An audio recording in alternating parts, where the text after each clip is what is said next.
പ്രേമസ്ഥിതി സ്വർണ്ണക്കടത്തെന്ന് പറഞ്ഞില്ലേ, അതിന്റെയൊക്കെ ഒരു ഗ്യാങ് തന്നെയുണ്ട്.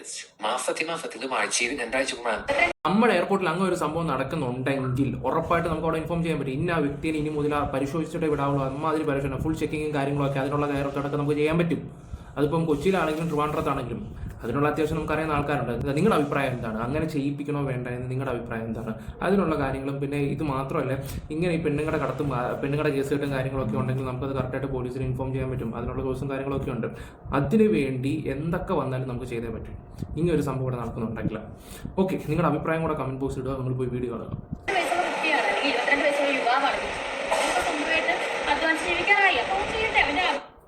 ഇപ്പൊ രേണുസുതിയുടെ കള്ളക്കടത്താണ് ഇപ്പൊ സോഷ്യൽ മീഡിയയിൽ ചർച്ചയായിക്കൊണ്ടിരിക്കുന്നത്. അയ്യോ, നമുക്ക് കള്ളക്കടത്തിന്റെ വോയിസിലോട്ട് വരുന്നതിന് മുമ്പ് നമുക്ക് ചേച്ചിയുടെ വേറൊരു വീഡിയോ കാണാൻ ഇടയായിട്ടുണ്ടായിരുന്നു. അതൊന്ന് വെച്ച് നോക്കാം.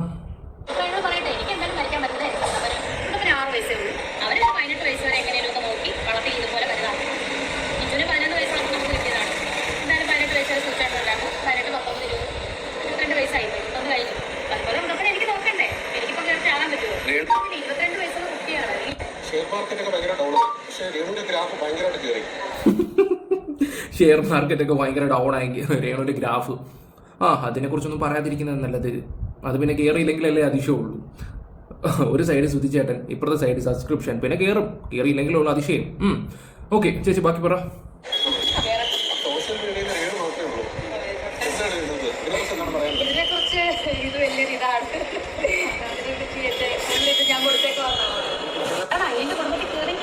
സന്തോഷിക്കാനും എഴുതാനുമാണ് ഈ ചില റിയാക്ഷൻ നോവലുകൾ, ബ്ലോഗർ തീർച്ചയായിട്ടും അവർക്ക് റീച്ചിനുണ്ട്. നല്ല റീച്ചിൽ അവർക്ക് നല്ലതായിട്ട് ട്രെൻഡിങ്ങിൽ ഓടിക്കൊണ്ടിരിക്കുകയാണ്. അതിന്റെ കുടുംബത്തിൽ കയറി മീഡിയക്ക് മുമ്പ് കിച്ചുവിനെ വിളിക്കുന്നതൊക്കെ ഒരു പ്രഹസനമാണെന്ന് പറയപ്പെടുന്നു. എന്താ പറയാനല്ലേ? എനിക്കൊന്നും പറയാനില്ല. അത് ഞാൻ പണ്ടും പറയാനുള്ള കാര്യങ്ങളൊക്കെ തന്നെ അതൊക്കെ പ്രഹസനമാണെന്നുള്ള കാര്യങ്ങൾ അത് ചേച്ചിയുടെ എക്സ്പ്രഷൻ കാണുമ്പോൾ തന്നെ നല്ല രീതിയിൽ മനസ്സിലാക്കാൻ പറ്റും. ഈശ്വര തൂക്കി വന്ന അതാ എന്താണ് ഇവന്മാര് ചോദിക്കുന്ന ചോദ്യം? വേണ്ട, നാണന്മാരുള്ളവർക്കല്ലേ നാണം ഉണ്ടോ എന്ന് ചോദിക്കുന്നേ. ഇവിടെ അറിയാവുന്നവർക്കറിയാം പ്രഹസനമല്ലെന്ന്. മീഡിയ ഇല്ലാത്തപ്പോഴും വിളിക്കാറുണ്ട്. അതാണ് ഞാൻ പറഞ്ഞത്.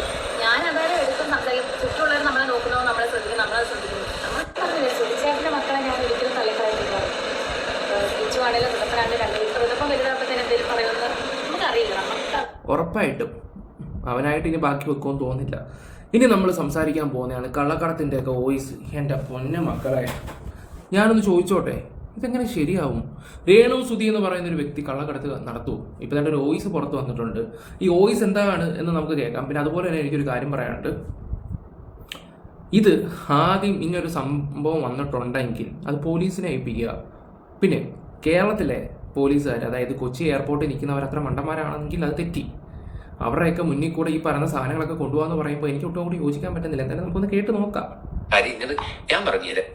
പിന്നെ അന്ന് ഈ കുട്ടി അവിടെ ഉണ്ടായിരുന്നു, പ്രേമസ്ഥിതി ഉണ്ടല്ലോ. ഇത് കണ്ടുപിടിക്കും പറഞ്ഞത് അത് ഇങ്ങനെയൊക്കെ സ്വർണ്ണക്കടത്തെന്ന് പറഞ്ഞില്ലേ, അതിന്റെയൊക്കെ ഒരു ഗ്യാങ് തന്നെയുണ്ട്. പിന്നെ ഞാൻ സത്യത്തിൽ ഷെബീനയുടെ ഇതൊക്കെ കേൾക്കുമ്പോണ്ടല്ലോ, ഷെബീന ഇതൊന്നും പറയുന്നതെല്ലാം സത്യമായ കാര്യങ്ങളാണ്. ഇതിനൊക്കെ ഇവിടെ ഒരു ഗ്യാങ് തന്നെ ഉണ്ട്. ഇവളെയൊക്കെ പിടിക്കാനാണല്ലേ പെണ്ണുങ്ങൾ മാസത്തിലും ആഴ്ചയിൽ 2 ആഴ്ച മുമ്പാണ് നാട്ടിൽ പോകുന്നത്. പോയിട്ട് നാട്ടിൽ നിന്ന് വെമ്പുളരെയും കൊണ്ടാണ് ഇങ്ങോട്ട് വരുന്നത്. ആ വീഡിയോയിൽ തന്നെ ഉണ്ട്, ഞാൻ കാണിച്ചു തരാം. ഒന്ന് ഈ ബാബിലോണിന്റെ തന്നെ ഒരു അവിടുത്തെ മാനേജർ എന്ന് പറയുന്ന ഒരുത്തന്റെ ആദ്യം റാസൽ കെയ്മ, അത് കാന്താരി റെസ്റ്റോറന്റ് ആയിരുന്നു. അതിപ്പോ ആ കാന്താരി റെസ്റ്റോറന്റ് മാറിയിട്ട് റാസൽ കൈമയിൽ ഇപ്പൊ വേറെ ഏതോ പേരിലാണ് ഒരു റെസ്റ്റോറന്റ് തുടങ്ങിയിരിക്കുന്നത്. അവിടെയാണ് ഇപ്പൊ ഈ അടുത്തകത്ത് ഈ രേണു ഇപ്പൊ പോയിട്ട് വന്നത്. ഇവരുടെ ഒരു പിന്നെ റെസ്റ്റോറന്റ് ആയിരുന്നു, ബാബിലോ റെസ്റ്റോറന്റ് പുതിയതായിട്ട് തുടങ്ങി. അന്ന് രേണു സുധിയെ വരാൻ തുടങ്ങി. അന്ന് ഞാൻ ചെന്നപ്പോഴാണ് ബാബിലോണിൽ വെച്ചിട്ട് രേണുവിനെ കാണുന്നത്. ഇപ്പൊ ഷെഫീന പറഞ്ഞ ഒരു കാര്യമില്ലേ, ഈ സ്വർണ്ണക്കടത്തും അതും ഇവര് ആഴ്ചയിലും മാസത്തിലും പോണ പെണ്ണുങ്ങളുണ്ട് അവിടെ. ഓരോ എണ്ണത്തിന് ഞാൻ പറഞ്ഞു വരാം.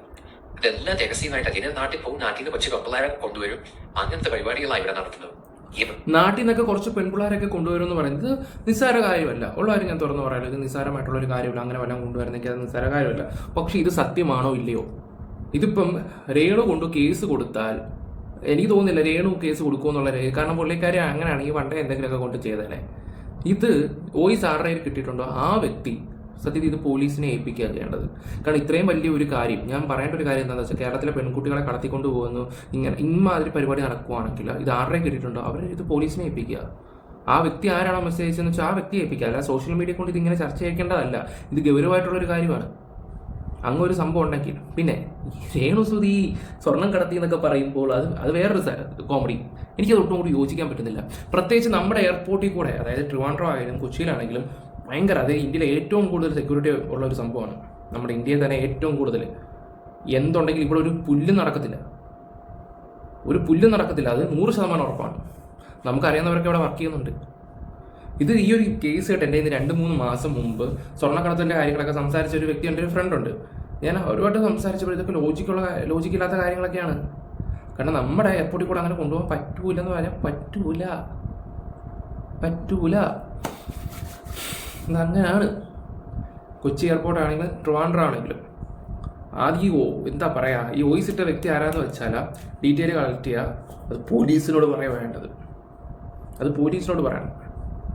പിന്നെ ഇതിപ്പം എവിടെയോ എന്തോ സ്പെല്ലിംഗ് മിസ്റ്റേക്ക് എനിക്ക് ഫീൽ ചെയ്യുന്നുണ്ട്. ഈ ഒരു കാര്യത്തിലാണ് എവിടെയോ എന്തോ ഫീൽ ചെയ്യുന്നുണ്ട്. ഞാൻ ഇതൊക്കെ അത് അവസാനം ഇതൊക്കെ ഒരു ചുമ്മാ ഒരു തട്ടിക്കൂട്ട് പരിപാടിയാണെങ്കിൽ ഇത് ചെയ്തവൻ അനുഭവിക്കേണ്ടി വരും. എൻ്റെ അഭിപ്രായത്തിൽ ഇതെങ്ങനെയാണെന്ന് വെച്ചാൽ പോലീസിനെ ഏൽപ്പിക്കുക. ഇത് പോലീസിനെ ഏൽപ്പിക്കേണ്ട കേസ് കേട്ടാണ്. നോക്കട്ടെ, ഇത് പറ്റുവാണെങ്കിൽ നമുക്കറിയാവുന്ന ഒരു പോലീസുകാരൻ ഇട്ട് കൊടുക്കുക ഈ ഒരു വോയിസ്. പിന്നെ ഒരു സംഭവം ഉണ്ടെങ്കിൽ അവർ എങ്ങനെയാണെന്ന് വെച്ചാൽ ഏത് ബ്ലോഗറിനെ കിട്ടിയെന്ന് വെച്ചാൽ ആ ബ്ലോഗറിനെ നമുക്ക് വിളിപ്പിക്കാം. എന്നിട്ട് കണക്ട് ചെയ്യിക്കാം. അതല്ലേ വേണ്ടത്. കാരണം നമുക്ക് സത്യം തെളിയണമല്ലോ. ഇതിന്റെ ഇടയിൽ കൂടെ സൈഡായിട്ട് സ്വന്തമായിട്ട് ചെയ്തിട്ടുണ്ട്. എന്നാൽ അതിലുള്ള ഞാൻ ഈ പറയുന്ന ബിസിനസ് ചെയ്യുന്നവരിൽ എവളുമായിട്ട് അതിൽ ഒന്ന് സംസാരിക്കുന്നതിന്റെ ഒരാൾ ആ വീഡിയോ എടുത്തിട്ടുണ്ട്. അത് ഞാൻ പാടുന്നത്. അപ്പൊ ആ വീഡിയോയിൽ ഉണ്ട്. പക്ഷെ എന്റെ വേറൊന്നും പറയണ്ട കേട്ടാ. സംഭവം ഇങ്ങനത്തെ സംഭവം അവിടെ നടക്കുന്നുണ്ട്. ഇവക്കും ഉണ്ടോ എന്ന് എനിക്കറിയില്ല. ഞാൻ പക്ഷേ ഇപ്പൊ എന്നെ പാവം ഞാൻ വിചാരിച്ചിരുന്നത് നല്ല സംഭവം. എനിക്ക് വാട്സപ്പ് നമ്പറൊക്കെ വാങ്ങിച്ച് എനിക്ക് മെസ്സേജും ഒക്കെ ഇട്ടിട്ടുണ്ടായിരുന്നു. പക്ഷെ ഇപ്പൊ അവളൊന്ന് ഓവറായി പോയി. അതാണ് കൂടുതലും തോന്നുന്നത്. പക്ഷേ സ്വന്തമായിട്ട് ഭർത്താവ് മരിച്ച് സ്വന്തമായിട്ട് ജോലി ചെയ്തൊക്കെ ജീവിക്കുന്നതും സ്വന്തം കാലിൽ നിൽക്കുന്നതും എല്ലാം നല്ലത് തന്നെയാണ്. ഞാനും 10 വർഷമായി ഞാൻ ഒരു സിംഗിൾ മദറാണ്. എന്റെ മോൾ എന്റെ കൂടെ ഉണ്ട്. അപ്പോൾ പക്ഷേ എനിക്ക് പോലും ഞാൻ പറയുക, നമ്മൾ സ്വന്തമായിട്ട് ജീവിക്കുന്നതാണ്. നമുക്ക് ചിലപ്പോൾ പലരിൽ നിന്നും നമുക്ക് പല ആശയങ്ങളും കേൾക്കേണ്ടി വരും. അതൊക്കെ ശരിയാണ്. പക്ഷേ കുറച്ച് ഓവറായി പോകണം. അത് ശരിയെന്ന് പറഞ്ഞത് കറക്റ്റാണ്. ഇത് കണ്ടാൽ ഒരു പാവം കുട്ടിയാണ്. ഞാൻ എൻ്റെ അടുത്ത് പലരും ചോദിച്ചു എങ്ങനെ ആ കുട്ടി എങ്ങനെയെന്ന്. പക്ഷേ ഓവർ റിയാക്ഷൻ കാണിക്കുന്ന ഒരു രീതിയിൽ കാണുമ്പോൾ പ്രത്യേകിച്ച് നമുക്ക് എന്തോ ഒരു സ്പെല്ലിംഗ് മിസ്റ്റേക്ക് പോലെ തോന്നാറുണ്ട്. സാരി വേണമെങ്കിൽ മര്യാദയ്ക്ക് ഉടുത്ത് നിൽക്കാം. അപ്പം അത് കാണിക്കണം എന്നുള്ള ഒരു ഇതിലായിരിക്കാന്നല്ലോ അങ്ങനെ ഇരുന്നത്. നമുക്ക് മറച്ചു വെച്ച് ഡാൻസ് കളിക്കണമെങ്കിൽ നമുക്ക് മറച്ചു വെച്ച് ഡാൻസ് കളിക്കാം പല ഭാഗങ്ങളും ഇല്ലേ. ഞാനുള്ള ഒരു വാട്സപ്പ് ഗ്രൂപ്പിനകത്ത് ഇതിന്റെ കുറെ സാധനങ്ങളുണ്ട്. ഇപ്പൊ ആ ഗ്രൂപ്പിനകത്ത് ഉണ്ട് എന്നുള്ളതേ ഉള്ളൂ. ഞാൻ വലിയ ആക്റ്റീവ് ഒന്നും അല്ല. ഒരു വാട്സപ്പ് ഗ്രൂപ്പാണ്. അതിൽ ഞങ്ങൾക്ക് കുറെ കലാകാരന്മാരെല്ലാം ഉള്ളത് കൊണ്ട് നിൽക്കുന്നവൻ. പക്ഷെ അതിൻ്റെ അകത്ത് ഒരു ഗ്യാങ് തന്നെ ഉണ്ട്. ഈ പെണ്ണുകുട്ടിക്കുടുംബം ഈ പറയുന്ന ഈ ആഴ്ചയിൽ എങ്ങനെയാണ് മാറ്റി പോണേന്നുള്ളതാണ് എനിക്ക് മനസ്സിലാവാത്തത്. സത്യം ഇത് സീരിയസ് ആയിട്ട് ഞാൻ പറയുന്നൊരു കാര്യം. ഇതിന്റെ ഒരു ഗ്യാങ് തന്നെയുണ്ട്. പക്ഷെ ഇവരെയൊക്കെ പിടിക്കാനാരും ഇല്ലെന്നുള്ളതാണ് ഞാൻ ആലോചിക്കുന്നത്. ഈ ദുബായ് രാജ്യത്തെ ഇവിടെ ഇത് ഇല്ലീഗലാണ്. ഇല്ലീഗൽ പ്രവൃത്തികൾ മാത്രമാണ് ചെയ്യുന്നത്. ഈ വീഡിയോ ഒരു ഫ്രണ്ടിൽ 2 പെൺകുളി വെച്ചിട്ട് ഒരു തീരുപ്പം അതിന്റെ 1 നമ്പർ ഈ ബിസിനസ് നടത്തുന്നതിന്റെ ഒരു മെയിൻ ഒരാളാണ്. ഇവളൊക്കെ ഇത് നമ്മുടെ ഗ്രൂപ്പിനകത്ത് ഞാൻ ചെല്ലുന്ന സമയത്തൊക്കെ നല്ല കൂട്ടായിരുന്നു. പക്ഷെ ഇവളുടെ ഈ ബിസിനസ് ഇങ്ങനത്തെ ഇതാണെന്ന് അറിഞ്ഞ ശേഷം ഞാൻ ഇതൊക്കെ ആയിട്ട് ഞാൻ എല്ലാ കൂട്ടുകെട്ടും ഞാൻ കട്ട് ചെയ്തു. ഇവർക്ക് ഇതാണ് ബിസിനസ്. അവളാണ് ഫ്രണ്ട് ഇരിക്കുന്നത്. മനസ്സിലായില്ല, എവിടാണ് ഫ്രണ്ട് ഇരിക്കുന്നത്? ആ ഫ്രണ്ട് ഇരിക്കുന്ന ഓക്കെ, നോക്കട്ടെ, കേക്കട്ടെ. ഈ ഒരു വീഡിയോ ഉണ്ട്. അത് ഞാൻ എന്റെ മറ്റേ ഫോണിലാണ് കിടക്കുന്നത്. ആ വീഡിയോക്കകത്ത് അവളുടെ അടുത്തിരുന്ന് രഹസ്യം പറയുന്നതും എല്ലാം കാണാൻ അങ്ങനത്തെ വൃത്തിയിട്ടവന്മാരാണ്. ഇവളുമാർക്ക് കൂട്ടു നിൽക്കാനായിട്ട് ആണ് ഒരുപാട് പണമുള്ള ആണുങ്ങൾ ഒക്കെ ഉണ്ടാവും. ഒക്കെ സപ്പോർട്ട് ചെയ്യാനും കൂട്ടു നിൽക്കാനും ഒക്കെ അതാണ് മെയിൻ ആയിട്ടുള്ളത്. നമ്മൾ അതുകൊണ്ടൊക്കെയാണ് ഈ കൂടുതലും ഒന്നും പറയാതെ നമ്മളെ കാര്യം നോക്കി ഇങ്ങനെ ഒരു സൈഡിൽ കൂടെ അങ്ങ് പോകുന്നത്. ഇവർക്ക് ഈ ഒരുപാട് വലിയ ഗ്യാങ്ങുകളാണ് ഇവരുടെ കസ്റ്റഡിക്ക്. സത്യത്തിൽ സബീനയുടെ എല്ലാ വീഡിയോസും ഞാൻ കാണാറുണ്ട്. ഈ ലാസ്റ്റ് ഇപ്പൊ ഷബീന പറയുന്ന കാര്യങ്ങൾ കറക്റ്റായ കാര്യങ്ങളാണ്. ഈ പോവേം വഴിയും ചെയ്യുന്നതിന്റെ പിന്നിൽ എന്തോ ദുരുദ്ദേശമുണ്ട്. അത് സീരിയസ് ആയ കാര്യമാണ്. ദുരുദ്ദേശം എന്ന് പറഞ്ഞാൽ എവളെന്നല്ല, ഇനി ഈ മാസത്തിനും ആഴ്ചയിലും ഇങ്ങനെ പോകണം എന്നുണ്ടെങ്കിൽ പിന്നെ അവരെ ഈ പറയുന്ന സൈഡിൽ കൂടെ ഈ സ്വർണ്ണത്തിന്റെ സംഭവം ഇവരെന്നല്ല ഒട്ടുമിക്ക പെണ്ണുങ്ങൾ നാട്ടിൽ നിന്ന് 6 മാസത്തോളം പോയി മഴയും ചെയ്യുന്നുണ്ടെങ്കിൽ അത് അന്വേഷിക്കണം. ഇവർ മാസത്തോളം ലീവിന് നാട്ടിൽ പോകുന്നതിനാണ് ഇവർ അന്വേഷിക്കേണ്ടിയുള്ളത്. എവിടെ വരുന്നു ഇതിപ്പം നമുക്കിത് കൊച്ചി എയർപോർട്ടിൽ വേണമെങ്കിൽ നമുക്കിത് കറക്റ്റായിട്ട് ഈ ഒരു ന്യൂസ് എത്തിക്കാൻ പറ്റും. നമുക്കതിനുള്ള ആൾക്കാരുണ്ട്. പിന്നെ വ്യക്തി എയർപോർട്ടിലെ വരുമ്പോൾ അറിഞ്ഞാൽ ആ വ്യക്തിയെ സെർച്ച് ചെയ്യാനും ചെക്ക് ചെയ്യാനും ഉള്ള ആൾക്കാർ നമുക്കവിടെ ഉണ്ട്. അതിനുള്ള പവറൊക്കെ നമുക്കുണ്ട്. മറ്റുള്ള ആൾക്കാർക്ക് ഉണ്ടോ എന്ന് അറിയത്തില്ല. അത് എനിക്ക് ചെയ്യാൻ പറ്റും. എൻ്റെ അമ്മാവൻ്റെ മോനൊന്നുമല്ല അവിടെ ഇരിക്കുന്നത്, വേറെ കാര്യങ്ങളൊക്കെ അല്ല, വേറെ രീതി എനിക്കറിയാം. അപ്പം രേണു സുധി ഇനി എയർപോർട്ടിൽ പോകുമ്പോൾ അല്ലെങ്കിൽ ദുബായിൽ നിന്നോ അവിടെ ഇവിടെയൊക്കെ തിരിച്ചു വരുമ്പോൾ സ്പെഷ്യലായിട്ട് നമുക്ക് ചെക്ക് ചെയ്യിക്കാം. എങ്ങനെയുണ്ട്? ഓരോ വട്ടം ഇനിയുള്ള 2 വർഷം, ഇനി വരുന്ന 2 വർഷം ഈ പറയുന്ന രേണു സുധിക്ക് ഇനി വരുന്ന 2 വർഷം രേണു സുധി എയർപോർട്ട്, ഞാൻ എൻ്റെ ഒരു കണക്ക് പറയുന്നത്, രേണു സുധി പോകുമ്പോൾ തിരിച്ച് വരുമ്പോൾ ഉള്ള രീതിയിൽ സ്പെഷ്യൽ ചെക്കിങ് നമുക്ക് ചെയ്യിക്കാം. ഇതിപ്പോൾ ഇത്രയും വലിയൊരു വിഷയമായിട്ടുള്ളൊരു സംഭവമല്ലേ. ഞാൻ നോക്കട്ടെ, ഇത് പറ്റുവാണെങ്കിൽ ഇങ്ങനെ ഒരു സംഭവം ഉണ്ടെങ്കിൽ നമുക്കത് പോലീസുമായിട്ടൊന്ന് സംസാരിച്ച് അതിനുള്ള ഹോൾഡിംഗ് പവറൊക്കെ എനിക്കുണ്ട്. നല്ല രീതിയിൽ നമുക്കത് തീർപ്പുണ്ടാക്കാം. ഇതിപ്പം എന്താ പറയുക, ഫുൾ കോമഡി പീസ് ആവുകയാണ്. എനിക്കവിടെ ഈ പറയുന്ന ഇവർക്ക് ഒന്നാമത് ബുദ്ധിയില്ല അവർക്ക്. അവരെയൊക്കെ സ്വർണത്തിൻ്റെയും കിരണത്തിൻ്റെയൊക്കെ വെച്ച് അപ്പോൾ നമുക്ക് ഈ ഒരു വോയിസ് എങ്ങനെയാണ്, ഇതിൻ്റെ കറക്റ്റ് ഡീറ്റെയിൽ എന്താണ്, നമുക്കത് ചെയ്യിക്കാം. അതല്ല അതിൻ്റെ ഒരു മര്യാദ. അപ്പം അത്യാവശ്യം ഏത് എയർപോർട്ടിലാണ് അവൾ കയറുന്നതെന്ന് വെച്ചാൽ അവിടെ നമുക്ക് ഇത് സെറ്റ് ചെയ്യും. ഇവർ വരുമ്പോൾ അതുപോലെയുള്ള ചെക്കിങ് കാര്യങ്ങൾ എങ്ങനെയാണെന്ന് വെച്ചാൽ അതുപോലത്തെ കാര്യങ്ങൾ ഇനിയുള്ള 2 വർഷത്തേക്ക്. സ്വർണം അത് ഇത് മറ്റേത് മറിച്ചത് അങ്ങനെ ഒരു സംഭവം ഉണ്ടെങ്കിൽ നമുക്ക് വെറുതെ വിടാൻ പറ്റും. അതെന്തിനാണല്ലേ തിരിച്ചു പോണത്, എന്താണ് അത് അന്വേഷിക്കേണ്ടിയുള്ളതാണ്. കറക്റ്റായ കാര്യമാണ് ചെയ്യണമെന്നാണ് ഞാൻ പറയുന്നത്. ആ വാട്സപ്പ് ഗ്രൂപ്പിന്റെ പേര് ഒരു വീക്കനറ്റ് എന്നാണ് ആ വാട്സപ്പ് ഗ്രൂപ്പിന്റെ പേര്. അതിനകത്ത് കുറെ എണ്ണം ഉണ്ട് നീതി കണക്കുള്ള വൃത്തിയുടെ സാധനങ്ങൾ. ആ ഗ്രൂപ്പിനകത്ത് ഇവരില്ല. ഞാൻ പറയുന്നത് ഈ പറയുന്ന ആ ഒരു ലേഡി വാട്സപ്പ് ഗ്രൂപ്പിനകത്തുണ്ട്. ആ ലേഡിയാണ് ഫ്രണ്ട് ഇരിക്കുന്നത്. അവരെ കാരണം പല ആൾക്കാർ ആ ഗ്രൂപ്പിനകത്ത് ഇവർ ഇങ്ങനെ ഉണ്ടെന്നുള്ള പറഞ്ഞിട്ട് പല ആൾക്കാർ ആ ഗ്രൂപ്പിനകത്ത് ഇറങ്ങിപ്പോയിട്ടുണ്ട്. ഇവർക്ക് ഇങ്ങനെ ഒരു ബിസിനസ് ആണെന്ന് പറഞ്ഞിട്ട് ഇറങ്ങിപ്പോയിട്ടുണ്ട്. പല ആൾക്കാർ ഇവിടെ പല ഗ്രൂപ്പിൽ നിന്ന് പുറത്താക്കിയിട്ടുണ്ട്.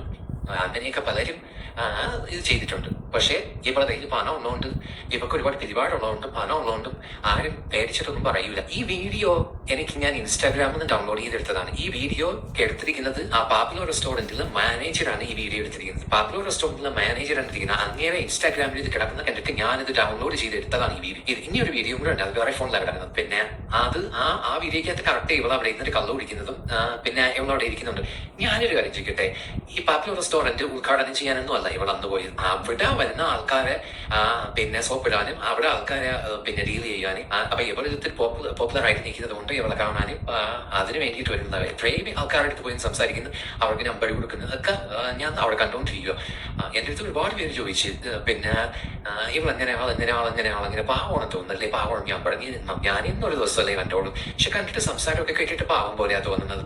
പിന്നെ ഓരോരുത്തർ ജീവിക്കുന്നത് നമ്മൾ പറഞ്ഞിട്ട് കാര്യമില്ല. നമുക്ക് അവർക്ക് ഒരു ജോലി കൊടുക്കാൻ പറ്റില്ല, പിന്നെ അവരെങ്ങനെ ജീവിക്കട്ടെ എന്നുള്ള രീതിയിൽ ഞാൻ എന്നത് തള്ളിക്കളാം. പക്ഷെ ഇങ്ങനെ ഓരോ പ്രാവശ്യവും ഇങ്ങനെ കുറേശ്ശെ ഇങ്ങനെ അവള് മുകളിലോട്ട് കുറച്ചുകൂടെ വൃത്തികേടായിക്കൊണ്ടിരിക്കുക ചെയ്യുന്നത്. അതാണ് കൂടുതൽ ഞാൻ അതിന്റെ വീഡിയോ ഞാൻ ഇങ്ങനെ കാണാറുണ്ട്. എല്ലാ വീഡിയോസും ഞാൻ കാണാറുണ്ട്. സത്യം പറഞ്ഞാൽ എനിക്ക് പേടിയുണ്ട്. കാരണം എന്ന് വെച്ചാല് പിന്നെ ഇവളൊക്കെ നമ്മൾ പറഞ്ഞത് എന്തും ചെയ്യാനായിട്ട് പഠിക്കില്ല. അങ്ങനത്തെ സാധനങ്ങളൊക്കെയാണ് ആ ഫ്രണ്ട് ഇരിക്കുന്നതൊക്കെ. അവർക്കൊക്കെ ഇഷ്ടം പോലെ ഇവിടെ ആണുങ്ങളും പണമുള്ള ആണുങ്ങളും പെണ്ണുങ്ങളും പിന്നെ പലരും ഉണ്ട് ഒരുപാടുള്ള. അങ്ങനത്തെ ഇതാണ് അവർക്കൊക്കെ കയ്യിലുള്ളത്. അതുകൊണ്ട് നമ്മൾ സത്യം പറഞ്ഞാൽ ഒന്ന് പേടിച്ചിട്ടാണ് സത്യം പറഞ്ഞാൽ ഒന്നും പറയാത്തത്. ഇങ്ങനെ കുറെ എണ്ണങ്ങളുണ്ട്, ഇങ്ങനെ കുറെ ഈ ബിസിനസ് ചെയ്ത് ജീവിക്കുന്ന കുറെ എണ്ണങ്ങളുണ്ട്. അതിന്റെ ഇടയിൽ കൂടെ സൈഡായിട്ട് നാട്ടിൽ നിന്ന് പെണ്ണുങ്ങളെ കൊണ്ടുവരാൻ പോകുമ്പോഴത്തേക്ക് പിന്നെ ഈ പറയുന്ന പോലെ സ്വർണ്ണം 5 പവൻ വീതം കൊണ്ടുപോകാമല്ലോ. തിരിച്ച് ഇങ്ങോട്ട് വരുന്ന റൂട്ടോ അല്ല, തിരിച്ച് അത് കഴിഞ്ഞ് വിസിറ്റിന് തിരിച്ചു പോകണം മുമ്പുള്ളൊക്കെ 5 പവൻ വെച്ച് കൊടുത്തു വിടാൻ. ഇതിന് വേണ്ടിയിട്ടായിരിക്കാം മിക്കവാറും കൊണ്ടുവരുന്നത്. അവളാണെങ്കിൽ ആ വേണ്ടിയിരിക്കുന്നവള് റൂം എടുത്തിട്ടുണ്ട് ഈ പെണ്ണുങ്ങളെ കൊണ്ടുവന്ന് താമസിപ്പിക്കാൻ വേണ്ടിയിട്ട്. ഇവർ ഇഷ്ടംപോലെ ആൾക്കാരോട് അന്നവിടെ ഫോണിൽ നമ്പർ കൊടുക്കുകയും സംസാരിക്കുകയൊക്കെ ചെയ്യുന്നത് ഞാൻ കണ്ടായിരുന്നു. പിന്നെ അന്നേ എനിക്ക് മനസ്സിലായി എന്തൊക്കെയോ പ്രശ്നങ്ങളുണ്ട്, ദുരിതങ്ങളുണ്ടെന്നുള്ളത് മനസ്സിലായി. ആ വീഡിയോയിൽ ഫ്രണ്ട് സീറ്റിൽ ഒരു പെൺപിള്ള 2 പെൺപിള്ളറേയും വെച്ചിരിക്കുന്നത് അവർക്ക് ഇവിടുത്തെ പെൺവാണിഫ അതിലുള്ള ഒരു ലേഡിയാണ് ആ ഫ്രണ്ട് ഇരിക്കുന്നത്. അവർക്ക് ഇതാണ് ബിസിനസ്. നാട്ടിൽ നിന്ന് പെണ്ണുങ്ങളെ കൊണ്ടുവരിക, ആൾക്കാർക്ക് കൊടുക്കുക, ഇവിടെ സെറ്റ് ചെയ്ത് കൊടുക്കുക, അതൊക്കെയാണ് അവരുടെ ജോലി. ആ ഫ്രണ്ട് ഇരിക്കുന്ന ലേഡിയുടെ ജോലി ഏതാണ്? ആ പെണ്ണുമ്പിള്ളേരുടെ ബിസിനസ് അതാണ്. അവരെ പൊക്കിയാലേ ഞങ്ങൾക്ക് പിടിക്കാൻ പറ്റും. അവരെ പൊക്കിയ കാരണം അവരുടെ നമ്പര് അവർ ഈ പോകുന്ന മരുന്ന് ഡീറ്റെയിൽസ് എടുത്തു കഴിഞ്ഞാൽ കറക്റ്റ് ഈ UAE-ലുള്ള പോലീസ് ആയാലും നാട്ടിലുള്ള പോലീസ് ആയാലും അവരെ കറക്റ്റ് പൊക്കി കഴിഞ്ഞാൽ കറക്റ്റ് കിട്ടും. കാരണം ആ പെണ്ണുമ്പിള്ളേരെ വർഷങ്ങൾ കൊണ്ട് പെണ്ണുമ്പിള്ളെ വെച്ച് നടത്തുന്ന പരിപാടിയാണ് ഈ പറഞ്ഞ ഒരു ഇത്. അത് ഒരേ അവളുടെ സുഹൃത്ത് വലയെന്നുള്ള എല്ലാവർക്കും അറിയാം. പിന്നെ കയ്യിൽ കാശ് വന്നതിന്റെ പുറത്ത് ആരും ഒന്നും മിണ്ടില്ല.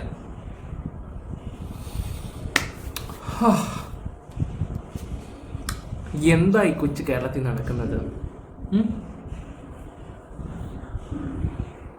എന്താ അവിടെ നടക്കുന്നത്? അപ്പം ഇപ്പൊ നീ ലാസ്റ്റ് ഒരു ഉദ്ഘാടനത്തിന് പോയ ചെമ്പരത്തി ബാറിലാണ്. ഇത്ര വലിയ കള്ളക്കടത്തിന്റെ ഒക്കെ എനിക്ക് അങ്ങോട്ട് എന്താ പറയാ, രേണുസുതി എവിടെയോ എന്തോ സ്പെല്ലിംഗ് മിസ്റ്റേക്ക് പോലെ. എന്തായാലും നമുക്ക് ഇനി രേണുസുതി എയർപോർട്ടിലോട്ട് പോട്ടെ. അപ്പോൾ ഇതിൻ്റെ കാര്യത്തിൽ OICന്റെ കാര്യത്തിൽ നമുക്കൊരു തീരുമാനമാക്കാം. ഇതാരാണ് എന്താണ്? കാരണം എന്ന് വെച്ചാലേ ഇന്നൊരു സംഭവം ഇവിടെ നടന്നിട്ടുണ്ടെങ്കിൽ ആ വ്യക്തിനെ നമ്മൾ പുറത്തു കൊണ്ടുവരും. അതായത് രേണുസുതിയാണ് ഇത് ചെയ്തിട്ടുണ്ടെങ്കിൽ നമ്മളത് പുറത്തു കൊണ്ടുവരും. അപ്പോൾ ചിലപ്പോൾ ഈ ഒരു വ്യക്തി ആരാന്ന് വെച്ചാൽ ആ വ്യക്തിയുടെ ഹെൽപ്പും കാര്യങ്ങളൊക്കെ നമുക്ക് വേണ്ടി വരും. എന്തായാലും ഇതൊക്കെയാണെങ്കിൽ നമ്മൾ പോലീസിനെ കൈമാറും. കാരണം കൊച്ചി എയർപോർട്ടിലും ഈ പറയുന്ന തിരുവനന്തപുരം എയർപോർട്ടിലൊക്കെ ഇങ്ങനെയൊക്കെ സംഭവങ്ങളുണ്ടെങ്കിൽ നമ്മളത് കറക്റ്റായിട്ട് അറിയണമല്ലോ. അതും ഇവരെ വെച്ചിട്ടാണെങ്കിൽ. Okay, bye, love you all. അതിനുള്ള കാര്യങ്ങളൊക്കെ ഒന്ന് ചെയ്യാം.